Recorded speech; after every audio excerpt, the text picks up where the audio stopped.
Hello and welcome to Raise the Vibe with Liz. I'm your host, Liz Peterson, and today I am interviewing Melissa Hiemann all the way from Australia, and she's going to be talking all about her healing, overcoming trauma, spiritual growth, changing the world with her root cause therapy. So a little bit about Melissa first. Melissa is the co-founder and director of the Center for Healing, an online education company that provides transformative learning experiences for individuals seeking personal and professional development. Melissa is a therapist and coach who specializes in helping practitioners, therapists, healers, and coaches learn from life-changing transformative methods while creating a thriving business for themselves. She is the creator of Root Cause Therapy, a powerful method that addresses the underlying causes of addiction and mental health issues. She is also the author of The Natural High, a book that shares her personal journey of overcoming addiction and finding her purpose. Melissa, welcome to the show. Thank you so much for having me on, Liz. Yeah, it's a pleasure to host you. So let's start right off and share a little bit more about yourself and what led you to be doing the work that you're doing today. Yeah, for sure. So I guess I'll go right back. And I grew up in, I guess, a broken home, parents divorced when I was 3, and then both of them remarried into quite toxic relationships. And just at school and at either home, I didn't feel safe. And so when I got into my teens, I picked up addictions to try and feel better, I guess, to raise my vibration in a sense. And that led me to go into also toxic relationships and just not be connected to my body or understand how to process emotions. I was never taught that or anything. So really victim to the outside world. And then at about 26, I had broken down, heartbreak, another failed relationship. I was so sad inside, and on the outside my life actually looked okay. I lived on the beach, I had a sports car, but I was like, I feel like my soul felt like it was dying, but I wasn't even spiritual at that time, but I just remember those words. And so then I had studied business, so I was like looking for something. I felt like I was meant to bring something into the world, create something. And I did seek help, and I saw a life coach, and he didn't just do life coaching. He did some really deep healing work. And that was my awakening. And I really woke up, and then he offered a training. I'm like, sign me up. And halfway through that training, I had a lightning bolt. It felt like it hit literally through my body, through my head, into my heart. Like, this is what you're meant to be doing. And you're meant to be helping people get out of their own way and do what they love. Wow. I'm like, yeah, okay. So that was kind of the start of it. And then I went on to start my own little practice. And then with my partner, we opened a mental health and addiction center, and we ran that. It was like an alternative one though. We had a kinesiologist, we did healing. And then that went really well, and we grew to quite a big team. And then we had a baby, and then we moved online. Thankfully, just before COVID, I had the strongest intuitive hit to, like, you have to move online. Like, it was screaming at me, you have to move online. And yeah, luckily we did, and everything's been really timely. So here we are now with thousands of students all over the world. So that's how I got there. Oh, that's fabulous. You mentioned earlier that was your awakening. Can you dive into that? Because awakening can mean different things to different people. So describe what awakening means to you and what that looked like in your life and how it changed you. Absolutely. So I went into that session again, just being kind of in a victim mindset, blaming everyone else, and for where I was at in life. And I really felt like life threw me around. And I went into that session, and it was the first time that I actually realized that my past did affect how I was today. And it wasn't always my fault because I was a child, but my past did affect my present and my future. And I didn't know that before. And I became conscious of my subconscious. I became conscious of my shadows. And the awakening, it in itself was a heavy work. But I remember at the end of the session, I walked outside, and it's like a lens had been cleared, like the veil had been lifted, and literally colors were brighter. I don't know if anyone else has that experience. I certainly have clients that had everything was so much more vivid. And I had this bliss, just this high vibration I've never felt before coming through my veins. And for the months that ensued after that, everything, there was just synchronicity after synchronicity. I all of a sudden became spiritual from being an atheist, from going through Wow. Catholic, and I was like, and everything was just flowing and everything was just happening for me. And it was so, yeah, it was so incredible. It was, I don't know how else to explain it. You said you felt like you raised your frequency. How could you tell, and what does that look like for you? Yeah. All of a sudden my thoughts are more positive. All of a sudden I felt like I was the creator of my reality. And it literally felt like I had taken drugs, but I hadn't taken any drugs. It was, my body was naturally able to go into that vibration of feeling high, of feeling good, without actually needing something for the first time. Hmm. Wow. And then you also, you spoke about being able to see into your subconscious. Describe what that was like, and what do you mean by that statement? Okay, yeah, for sure. So it was like a regression into my memories of where my current negative patterns were starting. Mm. And so, yeah, he took me into these events. And this is kind of what root cause therapy is based on, because it was so powerful for me, taking me into those events or memories or times that have been tucked away at the back of my head, that sometimes we get flashbacks and sometimes not, because we were so young, of the times that really shaped us and the times that I created these beliefs about myself and about the world, because I was so insecure. And I started to find out where all that came from and the moments that it came from. So being able to go into a memory and to experience that and to know where my triggers had been coming from, that was becoming conscious of my subconscious, becoming conscious of the repressed memories that were really driving my personality and my behavior in not a great way. Can you share a few of those stories for us so we can get a little insight, and maybe some of our listeners have experienced some of the same things, and they can glean, some information based on your experiences and what that looked like? What were your beliefs and how did they shape your reality? Yeah, of course. I've had so many healings because I just love this work, and I even get my students to do healings on me. And yeah, so there's so many instances. So one of them would be that I had a shopping addiction, like having things was so important to me. And so when we asked to see the root cause of that and go into that, it went back to when I was about 2.5, 3 years old, and I was sitting in the lounge room and I could hear my parents arguing and saying that they're going to divorce. And I looked down and I had toys around me, and I made this decision, like, this is all I have now is things. Like, my family's breaking apart. This is all I have now. Wow. And yeah, it was like, it made so much sense, Mhm. I've had times where my insecurities came from when I was bullied at school and told that I was ugly and things like that. Um, and being able to process those and heal those and tell that inner child, like, other people can just be a-holes and it's not true. And to really reparent my inner child.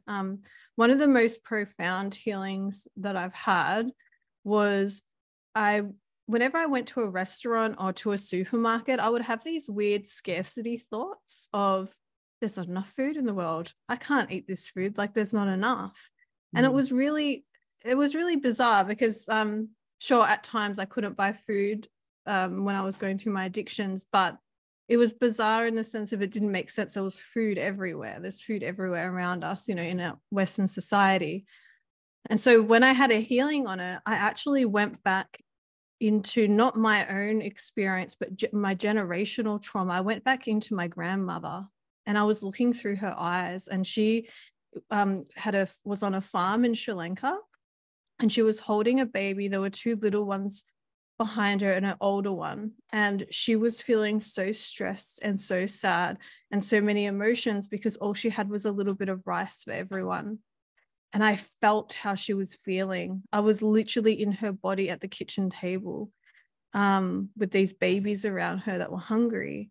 And it was such a profound experience to be in my grandmother and to process those emotions for her and to get the lessons that came through. And I came back to now, and I literally called my mom like an hour later. I'm like, Mom, does this make any sense? Like, did this happen? She goes, yes, that would have been me and my two brothers, my cousin that was babysitting, and she just like validated that. And she goes, at the time, my dad's business went under. He had some kind of other business. And I was like, wow, that's incredible. And it's been so nice because after that, something that I thought was a weird quirk or weird thoughts that I was having, I don't have those anymore. So now I can go to a restaurant and enjoy the food, or I can go to a supermarket. So that was like a really amazing generational trauma healing that people wouldn't consciously probably remember those that are in our DNA, that, and us that are breaking the cycles, us that are doing the healing work, we are healing all of this ancestral trauma, our soul's past life traumas that we experience, or how our mum felt when we were in the womb. And all these memories that we can't always access consciously, they are there, and they are often the symptoms are playing out, and we're the ones that break the cycles. We're the ones that are doing, the hard work to raise our vibration. Yeah.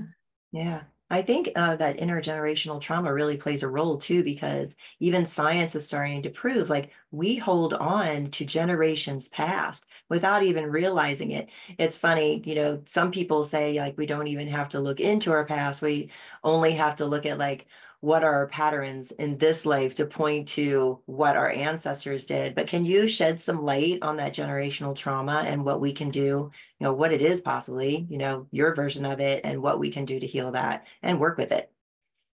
Yeah, sure. So I see us having to deal with two different things unconsciously. So we've got our past life traumas, so the memories of our soul that from going through each life, it can pick up little scars and bumps along the way for going through certain things, and sometimes terrible experiences that can be playing out in this life.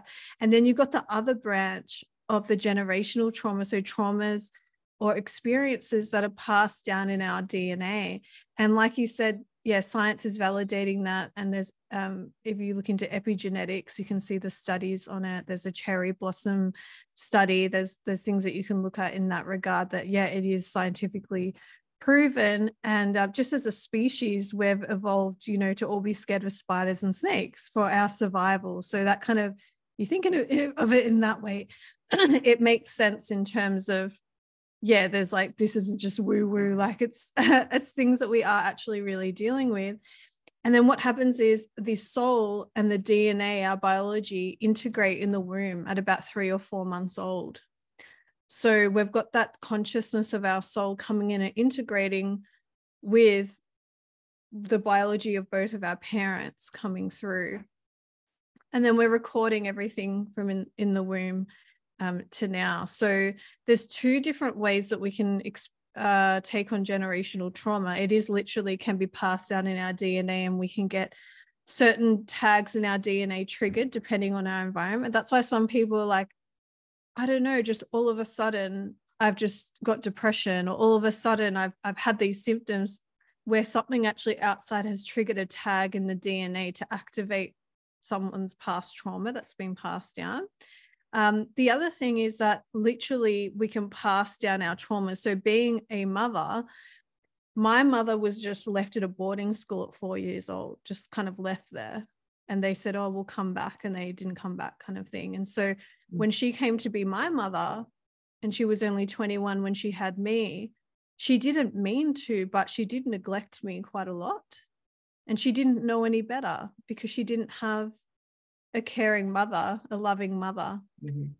And so I obviously I forgive her for that, but she's unconsciously passed down her trauma physically by not giving me the love and attention that I needed.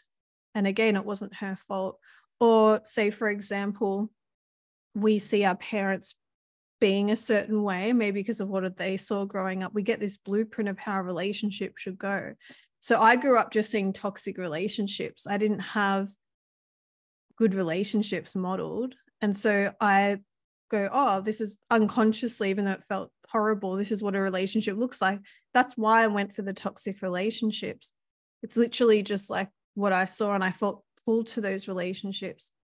But luckily after my awakening, I was like, what am I doing? Like, so I hope that answers okay in terms of that generational trauma. Yeah, there is those two ways that it can play out and be imprinted into us. Mm-hmm. Yeah, that was a great description. And it is funny when you are awakened to your subconscious and awakened to the generational trauma that comes through and the past life trauma and everything else. It really can be overwhelming at times. I was just saying the other day, it's almost like, a chart that you see, when you're doing your family tree and you have this person, then it drops down to 2 boxes over here, and then 4 boxes and 4 boxes, and then 8 boxes and 8 boxes. And you all of a sudden start, having this like trickle down effect of what happens, where it came from. And then, but it's also a beautiful opening because it shows you what you need to heal. And I love that you call it root cause, because I'm very much for getting to, with my clients, the root cause of what, where it began, and rooting that out and being able to heal it from there. I think it's really important because it does go all the way back. Yeah. And that the beautiful thing is that our bodies are so intelligent. We can, with root cause therapy, we ask a client while they're a little bit under, while they're in that different brainwave, a deeper brainwave, and we ask what is the root cause of this current these current thought patterns that you're having, or this negative pattern in your life, or these limiting beliefs like I'm not enough, I am alone, I'm not worthy of love, all of these beliefs. We can ask for the root cause, and it can go to all different places. And so that's, really part of why I wanted to create a therapy that went a lot deeper than just talking, because I think talking, it's like you're not going to get to the root, and you might have some tools, but like it's so much easier if you just pull the whole, weed out from the roots. As it's so much easier. Yeah. But yeah, definitely what happened was, in my early 20s, I got into The Secret and I started being like, oh, I can think positively. And that was a little awakening, I guess, where I was like, oh, I can like manifest things, but then I ignored all of the negative patterns and my negative emotions, and all of like the heavy energies. And I was just trying to be like high vibe all the time. And that ruined my life, because I ignored my intuition. I ignored my gut feelings. I didn't nut things out with people. Maybe I had to have a conversation with someone. I was just like, nah, high vibes, ignore. It's like that meme where everything's burning around you, there's a little dog sitting there all happy. It's like ignoring all the red flags. And that's why, and I kind of threw manifesting away after that. I was like, I can't be high vibe all the time. But then I got into the trauma work and I was like, oh, this is it. Because, I had my awakening and everything, and I lived with 2 other healers for a year, and we all worked on each other. One specialized in the conscious, the other one super conscious, me subconscious, and we all helped each other and everything. And I really like realized later on, I was like, you can't just heal your way to better. You can't just dive into your shadow and do all the heavy trauma work. And you can't just do the high vibe. Like there's got to be a balance with both, where you are able to access the high vibe and go in there and, make that your baseline. But when a trigger comes up, all right, let's go into it. Let's go into this heavy stuff that's coming up. So then, it's coming to light so we can shift it, so we can heal it. That I really think that balance is important, especially, in this day and age where we are getting confronted with a lot of stress and trauma externally as well. Yeah, I think so too. And it really is important, like when you have that trigger, to be able to have those conversations. And a lot of the old paradigm patterns and programs were avoiding conflict, staying above it. And then, we get into now and we're like, no, actually, that's bypassing, that's passive aggressive, and it's not solving anything, right? Because if you've got, like, say, a child and they keep leaving a toy in the same place and you never say anything, the toy's always going to be left in the same place. But if approach it and address the situation, then you're not, there being passive aggressive or avoiding conflict, because when we're avoiding, you know, conflict, we're avoiding, the possible changing of the situation. Gosh, I was just talking a little while ago and I had the perfect little thing for it. Like, conflict avoidance, you never see change, right? And then we want Yeah. change in our lives. We want to change these patterns. We want to change these programs. We want to change these little things. Like if we just have that one simple thing that can be passed down from our generations of avoiding conflict, which a lot of men and women did in the past. I saw it in my parents' marriage. Nothing ever got solved. Right. But if they come together, they're like, okay, I'm triggered. I'm not going to avoid this anymore. We're just going to come and talk about it. Then they see change. And it actually ends up taking you to the next level of relationship instead of, always being held back by, conflict avoidance or whatever, your pattern might be. 100%. And I think that's one of the main reasons for separation and divorce. Like so much gets pushed under the rug. And it's not always people's fault. Maybe they have a fear of speaking up, fear of speaking their truth because they were yelled at when they were little when they spoke up, but it is our responsibility to heal those things. And what you're saying about the relationships is so spot on, because all my relationships are so surface level. But once I started having those deep conversations and facing things, all of a sudden my relationships got this incredible depth that they never had before. And I'm so lucky that my partner now, who is also a healer, he is so willing to have conversations as things come up. And we've been together. We just had our anniversary, 8 years. I literally feel like I've been with him for 6 months. I'm always learning new things about him. I'm obsessed with him. Like he holds such a safe space for me to just be me, where when I was in abusive relationships, I didn't have that at all. So yeah, I so agree with what you're saying with that conflict and having those conversations. So important.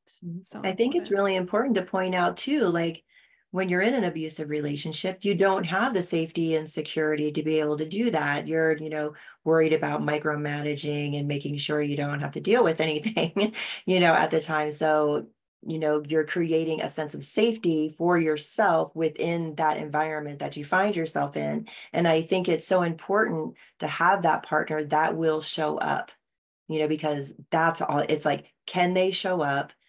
Can they show up without taking things personally? Can they show up with an open mind, and be able to do the work, be able to do the shadow work, without it spiraling down? There's a huge difference between trying to have a conversation with somebody who isn't available to show up in that way and somebody that is.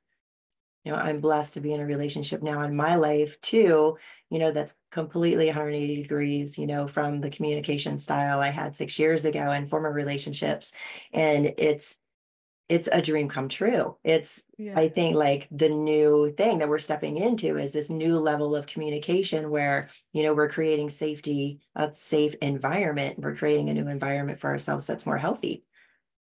Oh my gosh, it's a game changer. It's once you start working on yourself and healing those limiting beliefs and loving yourself, your standards get raised for what you're willing to accept. So, Yes. like you were saying, like being willing to have those conversations, that comes from us being willing to look at our dark stuff. That's where it started. And so, this is the outcome. These are the going through the heavy stuff is worth it because of this kind of stuff, for sure. And before I used to rush into relationships because I was scared, and this relationship, I think I made him wait like 6 months. I was like, nah, I'm sussing you Yeah. out. Like, because your partner has such a huge influence on your life. It affects you so much. And I started realizing that. And I raised my bar, raised my standards. I wrote, like I knew what I wanted going forward. So I was like, before I waste any more years of my life, like, does this guy hit all those? Poor guy.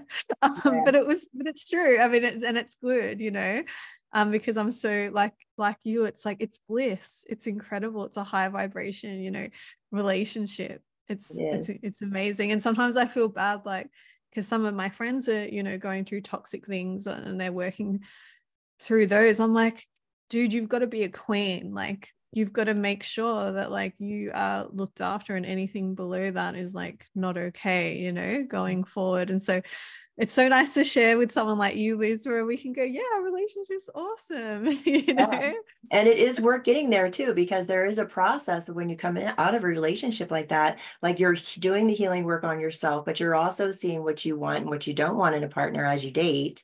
And then, you know, you start looking for, okay, what is the green flag? What is the yellow flag? What is the red flags? And being aware of those. And then, you know, you're okay with yourself. You're starting to love yourself and respect yourself. So then you bring a partner into your life that will also love and respect you as well. And your standards go up, you know, so then you're not settling. And I think that's the big thing, is we're not settling out of past wounding and trauma anymore. We know what we want. We know what we don't want. We know what our red flags are, and we can find a person who fits into our life, you know, the way that we want them to fit in, instead of settling or just going with, you know, dare I say, like back into another karmic relationship.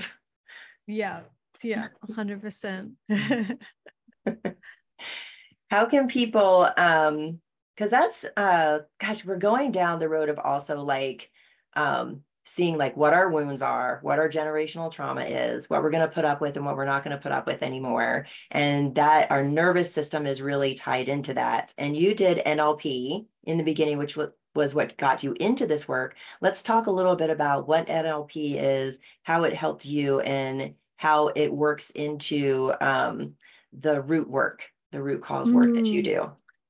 Yes. So yes, I was originally trained in NLP, which is neuro-linguistic programming, which is basically the study of how we see the world and the filters that come through our mind of all of our senses, how we take things in, and then also our linguistics, how we speak about the world. Do we make generalizations like all men are crap, or like money is evil? Like, these generalizations that we have in the way that we talk can affect our view of the world, how we see the world, the decisions that we make.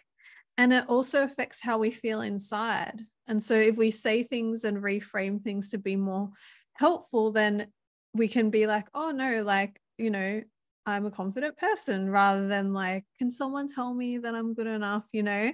So that's kind of the basis of NLP. And then there was the timeline therapy that I was trained in as well.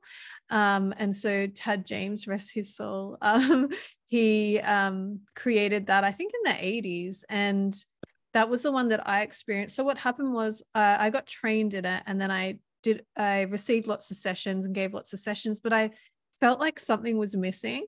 I felt like there was a huge piece, because I went numb. Like, I was quite positive, but I went numb, and I'm like, we're doing therapeutic work or healing work or whatever it is, personal development. I shouldn't feel disassociated. There's something not quite right here. And I hired another, kind of like, he was a shaman, and we did some inner child work, and oh my gosh, it was so intense. I was like throwing up for one day. The next day I was like crying and watching cartoons, like 3-year-old. I had to borrow my friend's dog. Like, it was like, Wow, hectic. But what I realized, I was like, oh, okay. Like, on the other side of that, my vibration went up so much, and I'm like, oh, we're meant to not just reframe things. You know, we're meant to actually feel our feelings and be in our body and embody our wisdom and embody what we're learning from doing the healing work. And so I dived into, and like I said, I live with 2 other healers. So I dived into energetic work. I dived into breath work, inner child work, somatic work, working with our emotions. And that's how I created root cause therapy. Not only is it's an amalgamation of all these amazing therapies where we are going to the root cause properly somatically releasing those heavy negative emotions and vibrations. But we're taking the wisdom from our soul. We're connecting with our soul and taking the wisdom that we have now back to our younger selves, the younger version of us that needed the caring mother, the younger version of us that needed someone to hug them or take them out of a unsafe situation.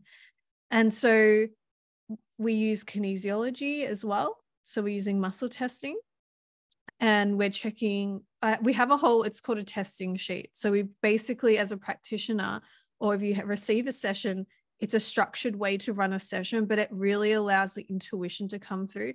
And your healer, your root cause therapist practitioner, is a guide to your healing. So they're like, you're in the driver's seat and they're just the co-pilot. They're like, okay, go here, go here. What do they need? Like, okay, let's turn up this emotion. Let's release this heavy emotion so we can see the truth of this event. And so there's a lot of past work, and then there's also future work. So we take people to their future to see their purpose, to see the highest vibration version of themselves, that timeline, and we help them integrate into that and get the learnings from their future self that has already achieved what they want to achieve. So that's really the root cause therapy. Because when I finished studying, I was like, I've got a bunch of tools, but how do I run a session? And so this was all born out of that. And it comes back to my original mission of like helping people to do what they love. And so we do give all business training, marketing training, because I see so many healers and people that have gone through healing work and they now want to help others, but they're still in their job, their corporate job. That's, like me, I felt like my soul was dying. I knew there was something more. So that's kind of like how root cause therapy was born and how it came about.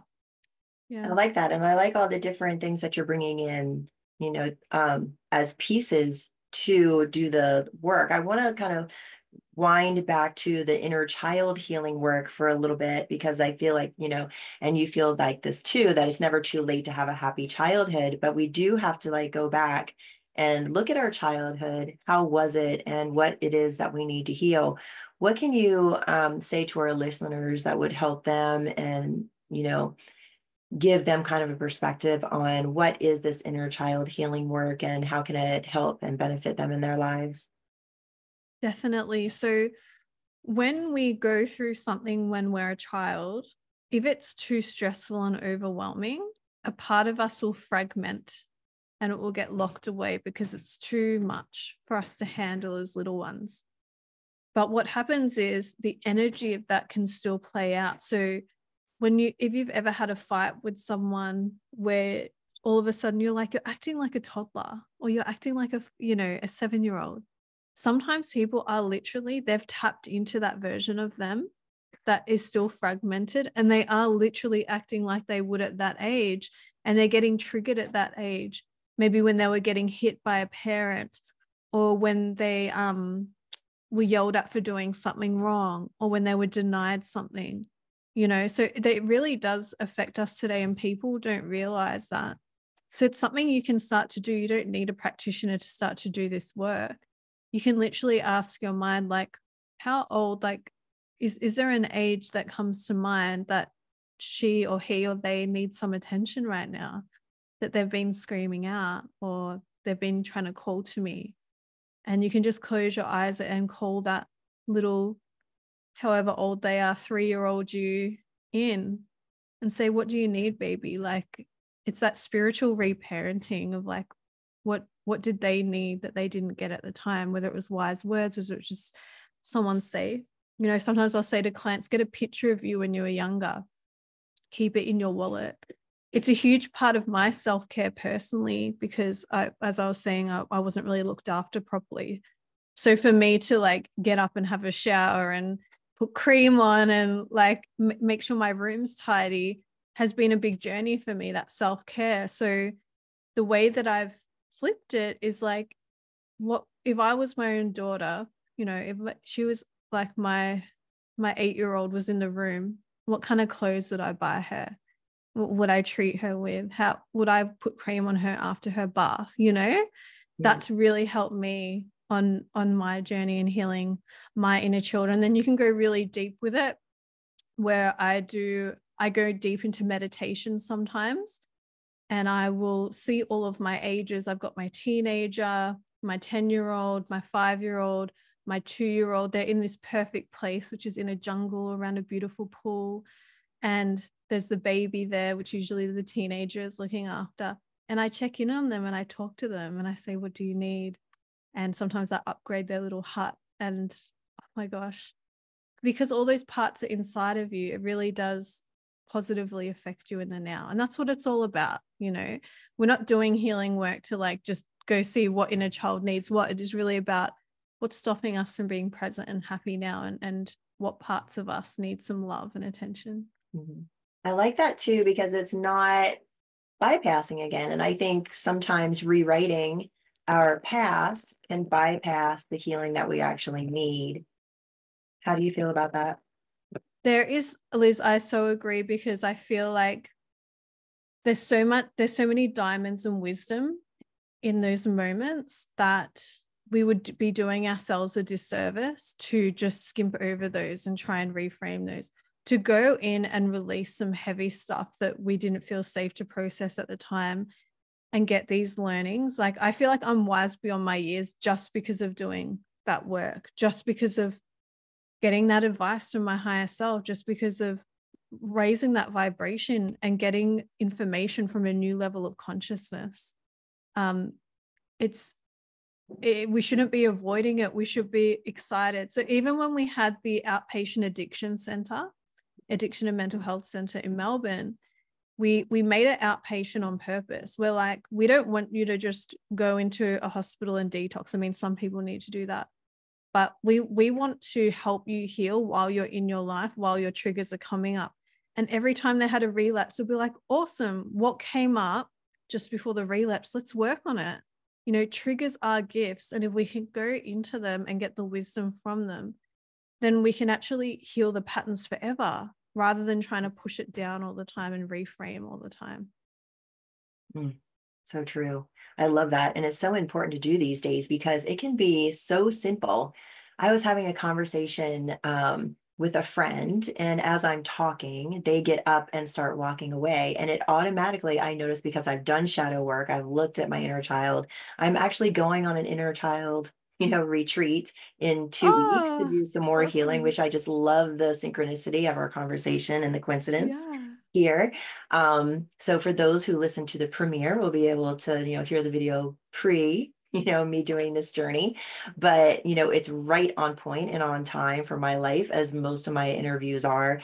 And, but, going back to my story, was so funny. Like, I've been doing the shadow work. So I immediately see, like, oh my gosh, this just triggered my abandonment, like, and the not good enough or not enough, or was I too much, or whatever, like, little thing is going to pop into my mind at that time. And, triggers that inner child, way back when, what little Liz was talking and mom walked away, or whatever happened to happen at the time. But it's just that simple, and just that simple of a moment. And they didn't mean anything by it, and they were still paying attention, to what I was saying, but it's just that simple. And I think when we, are able to, like, look back and catch those triggers and catch where our mind goes and where our heart goes, in those situations, we really get to see a view of what our past trauma was. And I think that's the whole key to having a more harmonious world, because maybe old Liz or someone else would automatically try and get that person to change their behavior. There would be an emotional reaction, maybe some negative conflict. So you weren't feeling your feels. But now, because you do the shadow work, it's like, oh, thank you for kind of triggering me. I'm going to go into this. Like, what? This is very strong response, stronger than it really should be for this situation. I wonder what's there. And it becomes an exploration, and it becomes, again, you're able to get some wisdom out of it, and some permanent healing. So if someone does it again, it's like, it doesn't touch any wounds. And a real gift too, because this friend also does shadow work, so I'm able to have that conversation to go, oh my gosh, when that happened, this is where I went, thank you for that. And, thank you for having this conversation with me, to unpack it a little bit more. It's a beautiful process if you're willing to go there. Oh my gosh, I love that. And I love that you have, friends as well, that you can have these really conscious conversations with. I found like with our friends, sometimes we have to wait a day or two to come back to each other, or one of us will be like, this happened, am I overreacting, or do I need to talk to them about it, and oh my gosh, again, it's just like I haven't experienced such deep relationships because we can have those conversations. Yeah, it's just amazing. It's beautiful. And again, one of the gems from doing this work. Yes. And then it takes the relationships even deeper, whether that be a partnership or loveship or friendship. Even at Yeah. work, I think it makes the environment at work even better if, we can have these conversations. Oh my gosh, exactly. It'll change the world. If everyone does shadow work, it will. We can And change it's the not, world. but at the same time, what we were saying at the start, Liz, about having standards, it doesn't mean that we should endure and put up with bad behavior or abusive behavior. We're not saying that, are we? We're not saying everything is your fault. And No. yeah, so like just putting that as a I as a side 100% note. believe in radical responsibility and seeing my part of it and be accountable and responsibility for where I am, but not staying, in abusive relationships or dealing with things that are toxic or disrespectful. That is a big no and a big red flag, for sure. So thank Exactly. you for pointing that out, Melissa. And it loops back to inner child work. So if I was my own child, would I let her or them be in this toxic relationship or environment? I mean, even with my stepmom, I got to the point where I was like, I can't put up with this anymore. Like the narcissism and everything. And I just remember I tuned in, and all of a sudden my inner child came up, and her just being like so quiet and sweet and just being hated, because she wasn't number one. Like, well, she was my dad's number one, whatever, that my stepmom was happy about it. But and I was like, baby, I'm so sorry. You never should have put up with this. I'll probably cry now, but I'm gonna stand up for you now. You'll never have to put up with this again. Mm-hmm. And I had to cut her out. And I did it for my inner child. I was like, I'm not letting you experience this anymore. You do not deserve this, and it was and I didn't do it wasn't like I saw a practitioner and did healing work. That just like came up for me. I was like, no, you are not putting up with this anymore. And I literally, in my mind, I stood in front of her and I protected her. What was one of the most profound inner child experiences for me that just happened spontaneously. And I think when we're doing this work too, it enables us to be able to have those hard conversations or say the things that we've always wanted to say, or walk away when we've wanted to walk away, because it empowers us in a new way. And we're not avoiding, those hard conversations. We're not avoiding conflict. We're able to step forward and say, hey, this is okay, or this is not okay, or you don't, get to be in my inner circle anymore. You get to be in my outer circle or not in my life at all. Yeah, absolutely. And we're not scared that people won't like us and things Yeah. like that. I mean, it's a journey. I still probably have layers. Like we could be healing until we're 100 and we'll still find more layers and more shadows. Yeah, I think But so. yeah, that's why just dealing with what pops up is enough. Yes. We don't need to Take go it as it digging all the comes. time. Yeah. And it is an unwinding too. And I think when you're doing the work, we get it as it comes. And we're not meant to like deal with everything all at once. I think it's one little layer at a time, whatever's up to be released in the moment. Absolutely. Yeah, definitely.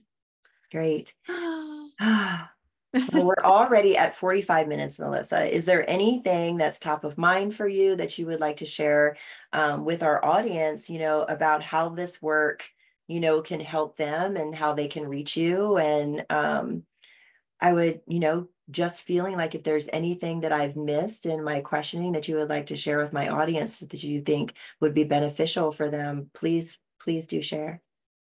Yeah, I think that, well, we covered so much about the inner child and everything like that, and going back to her. And I did just touch on going to the future as well. And so allowing yourself to have desires and have a future where you can look after yourself. And because a lot of us, I think especially women, we're kind of like, oh, you shouldn't want things, or you shouldn't want money or like to feel comfortable and things like that, especially in the spiritual realm. And I think we need to embody that and realize that we are having a human experience, and why not have a good human experience? So letting yourself have those desires, um, caring enough about yourself to have the courage to do the healing work, and nurturing your inner children along the way. I think if you do those three things, your life will just start to change instantly as you become aware of those. I love that. And just that perception of what is the highest and best for me, in this moment. And what do I want for myself looking forward? What do I want my life to look like looking forward? Because I think that gives us a goal, or at least a standard to be like, this is what I want my life to look like. And in order for my life to look like, then these things need to change, or I needed to start doing these things more. Or, hey, I've, kind of put this on the shelf. I need to bring this back into my life because that really fed me, so I need to be doing this more, not to put the Yeah. needs and the shoulds in there, but sometimes we do need, in our It's lives. And it's okay for okay. us to need. Yes. Yes. I know. Yeah. I know. I think when you get all like when you have your awakening, you're like, I don't need anything. I'm a soul, I'm a spiritual being. But it's like, oh, hang on, I do want to buy organic food. Like that is high vibration. And I do want to invest in companies that are very aware and conscious of what they're doing. And as conscious people, like where we put our money, that's going to grow. So who better to have in the hands of conscious people. So that's why when I train my students, it's not just about healing, it's about, okay, like let's put yourself out there, let's make this happen, and it's usually connected to a bigger mission. It's usually connected, people want to like have a retreat center, or they want to do something big, and it's about us answering that spark and that call in our heart. Because I remember for so many years I had this call in my heart, and all of my limiting beliefs and my thoughts would push it down all the time. And I'd be like, no, I've just got to like work my way up in this company and all this like societal stuff. I just need to do what my family, says that I should do. And you'll just be miserable if you keep like just doing what everyone else kind of wants you to do. And that's the other course I created, trauma-informed manifestation coaching, another certification that I offer, is because you need to not only just do the healing work, you need to have like goals and like intention of how you want to feel in the future. Like you can like make lots of money, or you can have your retreat center or travel full time as a nomad. But it's like, if you don't make the intention that you want it to be easeful and peaceful, then it's like, yeah, you can, like people make a lot of money, or they get really far in life, or they serve a lot of people, but they're stressed out of their brains. And when we're dysregulated, we dysregulate everyone around us, And so it's so important to like be a conscious creator, and not just like let life happen to you and decide, this is how, like for me, I was like, I want my life to be more peaceful, less stressful. And now that it is like that, my nervous system is like decompressing to the point of like, am I okay? Like, I don't know I feel so weird. Like I was like saying to my partner, I'm like, I don't know, like if something's wrong, like, and it's like, no, I haven't felt this level of peace before. Like I've got to like get my nervous system to like integrate this, and this is okay. Like it's fine if you're not stressed all the time or like motivated all the time, and it's all right if you want to meditate for a couple of hours or lay on the couch and have a nap. And yeah, so it's like that. I think it all like is important to think about all together. Like, are there things I need to release stresses from the past so I can feel peaceful now, and making that intention of how I want my life to be moving forward. Oh, and I love that you pointed out that, those belief systems or thought forms were creeping in even when, you had time, you were gifted a wealth of time to be able to relax. And then you're like, oh, what's going on here? And you're realizing that you're bumping up against like probably societal norms, where you're supposed to be going and not having that rest time. So it's interesting that, you gave that example of, okay, my world shifted and I had an hour extra to relax today, if that's what it was. And then, oh, is this, finding even then, like, is it okay to just like relax? because I think that a Yes. lot of people step into that when they're shifting their lives to look more like what they want it to. And then their nervous system kicks on and goes, wait a minute, are we supposed to be doing this right now? Yes. And it's just like allowing good things in. We think, of course, I want to allow good things in. Of course, I Mhm. want a really positive relationship.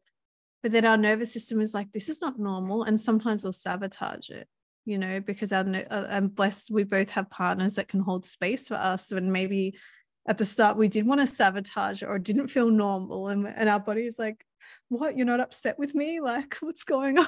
So that it's healing is about allowing really the goodness of life to come in, you Mhm. know? And there is that process, just like, you just pointed out just that in that little comment right there, what, you're not mad at me right now? Because there is that process when you come out of a relationship where, you start, maybe you go into the dating world and you're dating somebody and, you share something like, hey, this, and then you have it, your brain has an expectation of what's going to come next. And then it doesn't happen. And your brain just goes, oh, that didn't happen. That's really nice. And then that can be applied to everything else, whether that be in the relationship, having a conversation with somebody or bringing something up that might be uncomfortable, or just having that extra hour during the day just to relax and not have, that inner child perk up and go, oh my gosh, mom's going to say you're lazy or whatever, it Yes, might be, exactly. that Yes. it's okay. It's like, oh, this is okay right now. This is all right. Yes. And then, our Yeah. nervous system adjusts to it and welcome the new normal, Yeah, the beautiful, exactly. blissful new normal. I love it. I love it too. Melissa, thank you so much. This has been such a great conversation. How can people reach you and get a hold of you and be able to work with you? No, thank you. Yeah, I've loved the conversation. So to reach us, you can go to the centerforhealing.com. And we're also on Instagram at the Center for Healing. And we do offer a whole bunch of free courses. So we've got a free certification to become trauma informed that anyone can take if you want to start learning about healing the nervous system and how to see when someone else is having a trauma response. So it's for practitioners, but also for anyone like parents, teachers have taken it. They all love it. And we just have some other little short courses like understanding trauma, understanding your relationship to life, understanding the nervous system and what it's got to do with manifestation.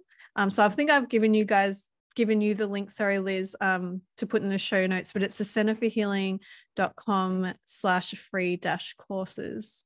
Awesome. Thank you so much for that. I think that's really wonderful and a great start to be able to get to know you and your company and what it would be like to work with you.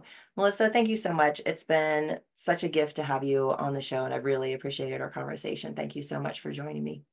Thank you so much for having me. And thank you everyone for joining me. Again, I'm Liz Peterson and this is Raise the Vibe with Liz. And you can find me everywhere at raisethevibewithliz.com or social media. And thank you everyone. Have a great day. And remember to get out there and raise the vibe. Thank you, Melissa. Thank you, everyone. Have a great day, everybody. Bye now.